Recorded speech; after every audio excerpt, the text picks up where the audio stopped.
Okay, so good day. So I know you're expecting a live class today, pero I wanted to make variations in our discussion. For today, we'll be having a recorded discussion. No, we'll continue our discussion on the motives, or we'll continue the discussion about the age of exploration. No, kahapon pinag-usapan natin na isa sa mga malaking bagay na dahilan kung bakit sinakop or bakit naglakbay ang mga taga Spain or taga West papunta sa East is because of religious motive, no? Lumalaganap na yung Protestantism, lumalaganap na yung yung Islam sa kanilang lugar. So they wanted to save their religion. They wanted to save their religion by going into different places and spreading it there, no? So, ganun yung kanilang idea, no? So, sabi dito, this belief, so sabi dito, Christianity, no, it's their the strength, it strengthened the Spanish belief that it was their duty to defend Christianity, which became one of the most important motivations for their voyages and exploration of the new lands. This belief was the foundation of their conviction that they had the moral right. Lupit, no? They thought that they had the moral right. Ibig sabihin, pakiramdam nila tama yung ginagawa nila because what they are doing is they're trying to spread the faith. They are trying to spread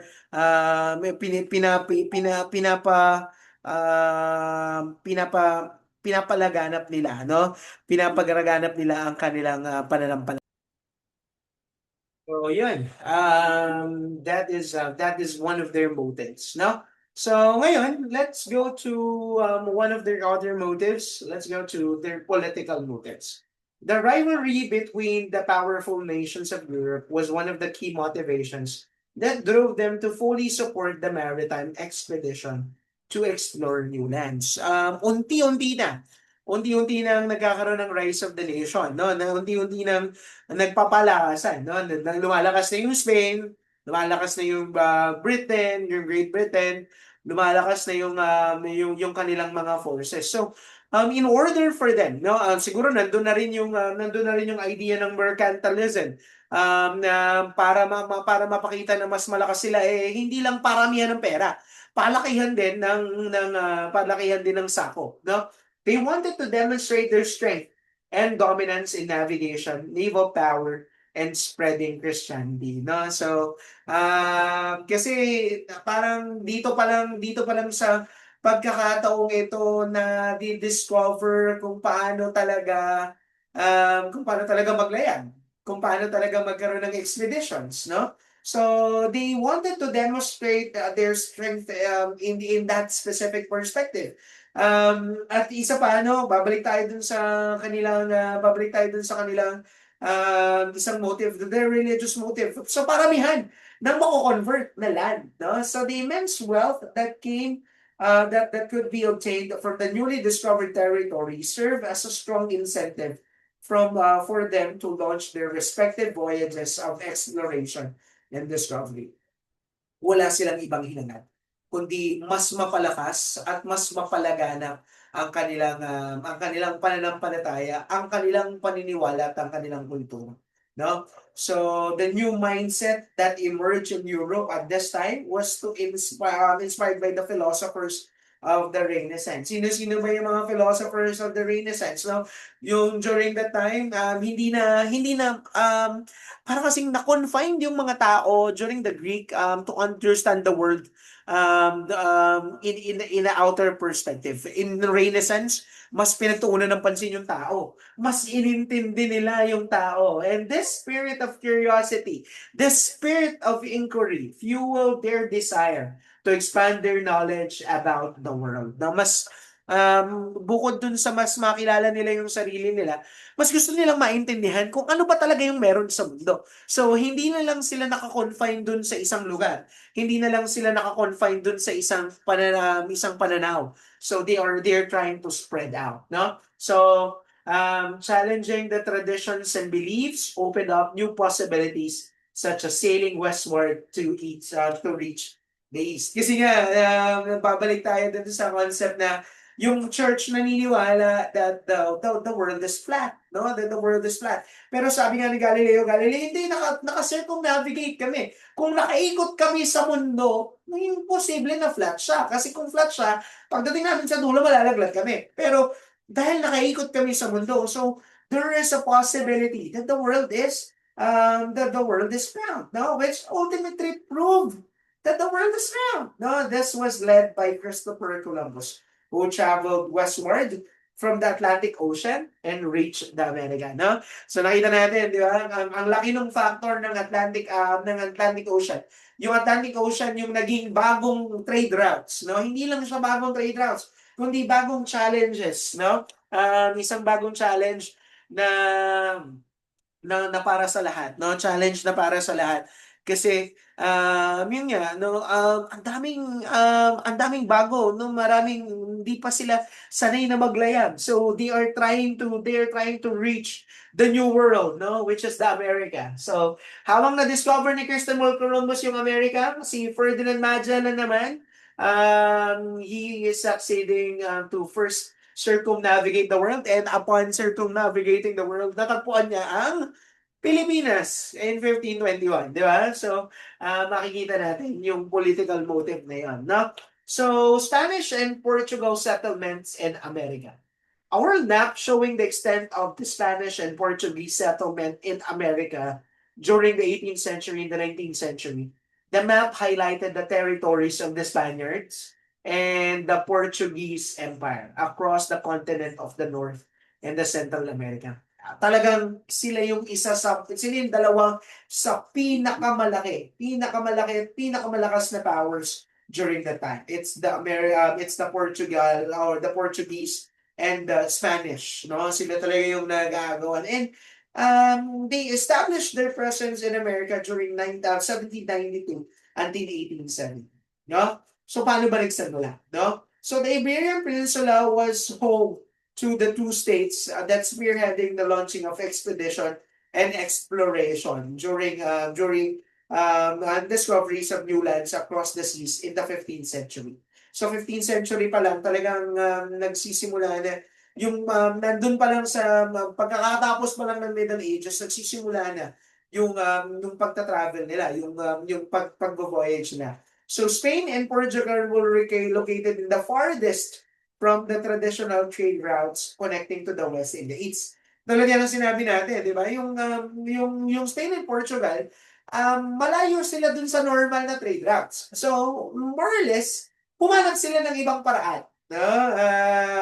Humanap sila ng ibang paraan para magkaroon ng trade routes papunta dun sa East. No? Sabi nga doon, this was one of the reasons why they initiated an expedition to explore new trade routes to the east. The need of the new trade routes was further intensified by the Ottoman Turks' conquest of the Constantinople in 1453. Alam natin kung anong nangyari dyan, di ba? So, dati bukas na bukas yung trade routes, no? From east to west, from west to east. Nadadaanan. Pero nung sinakop ng Ottoman Turks yung Constantinople in 1453, sinarado ng Ottoman Turks yung daanan na yon, yung dinaanan yung trade routes na yon. So since ang close ng Ottoman Turks during the time ay yung mga taga Venice, sila lang yung nakakadaan. So problema yon. Problema yon para sa Spain at sa Portugal. So they have no choice but to find new trade routes para mas lumawak. And because of that, no? And because of that, the age of exploration of Spain and Portugal started, no? So, pag-usapan muna natin yung Portugal's expedition. Kilala natin, no? Nabanggit natin.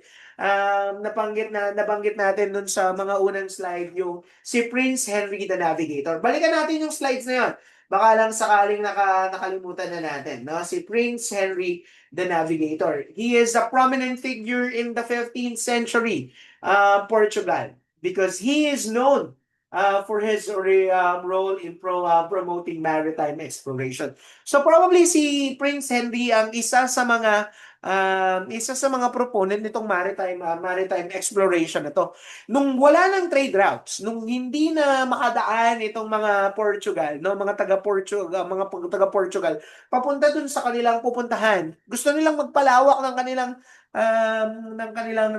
base. Gusto nilang magpalawak ng kanilang power, hindi nila magawa. So, wala siyang ibang ginawa. He started promoting maritime exploration. Now, his work, Sensei Serge, becomes a hub of mathematicians, geographers, and those interested in expanding nautical knowledge. So, maraming mga taong natulungan itong si Prince Henry the Navigator. Ngayon, tingnan natin siya in a Portugal standpoint. No? Ano ba yung nagawa ni Prince Henry the Navigator, no?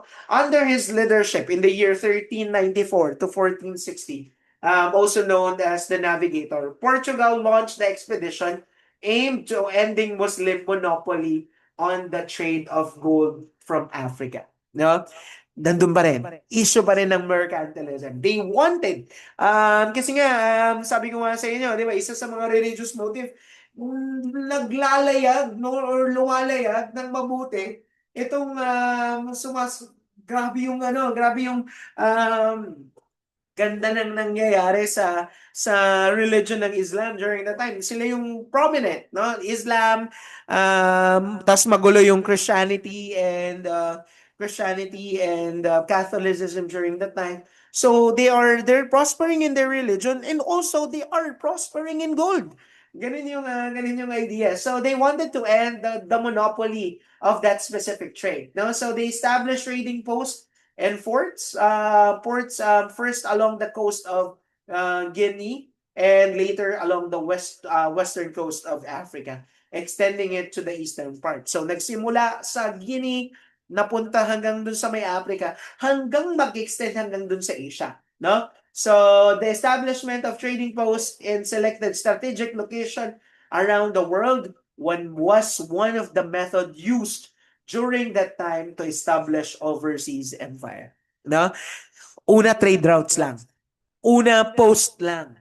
Palitan lang, no? Pero in the long run, syempre habang nakikipagpalitan sila ng mga gamit, habang nagkakaroon ng barter doon sa lugar na yon, pinuha na yon ng pagkakataon ng mga taga-Portugal para magtayo ng presence nila doon. Kapag may presence na sila, they started to bring up their colonies. They started to bring out their empires, no? Kaya nagkaroon sila ng presence doon. So medyo sila yung naging dominant during the time, no?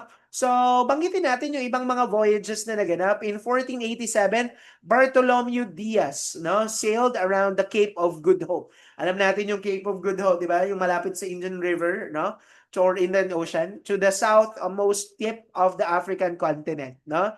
And in 1498, Vasco da Gama reached India by sailing around the Cape of Good Hope, which had been discovered by Diaz earlier. So da Gama brought back samples of product from India to Europe. Sa pamamagitan ng pagdadala nila ng mga samples ng mga bagay na nakita nila dun sa India, dun nila na-realize, oy, ang angas pala ng mga bagay na nandun sa India.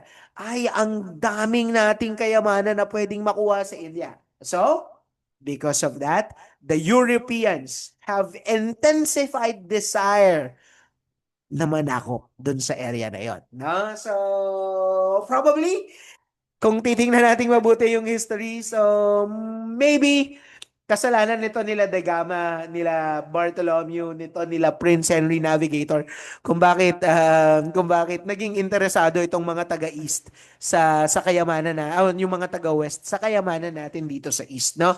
So, yun nga, no? Yung mga kwento-kwento na ang dami nga daw gold dito, no? And the like. So, more or less, that enlarged the voyages that happened, no? So, yan.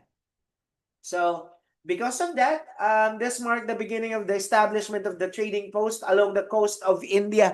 Hindi lamang dun sa Africa, meron na rin dun sa India, no? Which became the foundation of Portugal's maritime empire in Asia. At simula na ito, no, nang pagsimula nilang unti-unting pagpasok, no, papunta sa Asia. No, initially, Portugal attempted to establish colonies in Africa, But after the defeat of the Portuguese army, no, natalo sila sa Africa in 1436, they decided to focus their attention in finding new trade routes that will bypass the routes controlled by Venetians in the Mediterranean. So probably kaya nga nag-pass through sila dun sa Cape of Hope. Kasi nga napakalakas nung army, hindi nila ma-penetrate. So para di sila mahirapan, talagang humanap na lang sila ng panibagong ruta, no?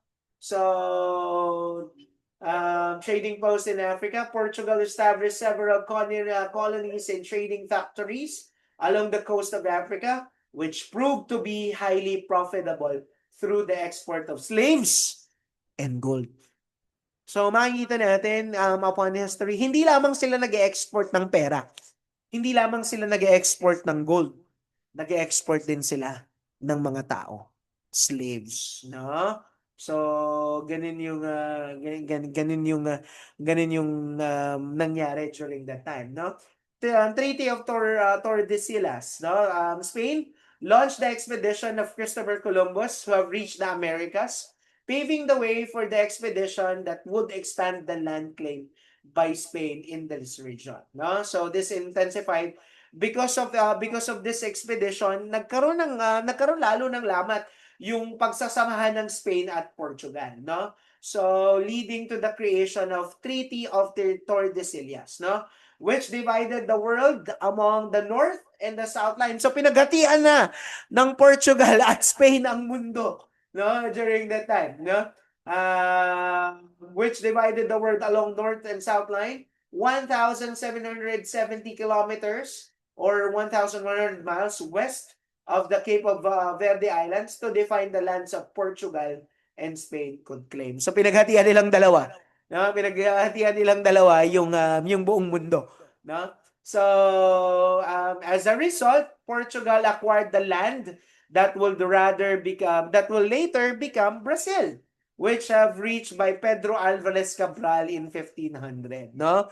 So ang mangunang nakasakop sa Brazil, no, ay Portugal, no? So the Portuguese realized the value of Brazil as a source of income through the production of Brazilian wool and sugar, no? So yun yung naging kwento, no? So parang dahil sa Treaty of Tordesillas napunta yung Brazil sa Portugal, no? So ganon. So I think I will stop from here and we'll continue discussing this one next time. Okay? So if you have any question, just leave message on my FB. I'll see you again tomorrow. Bye guys.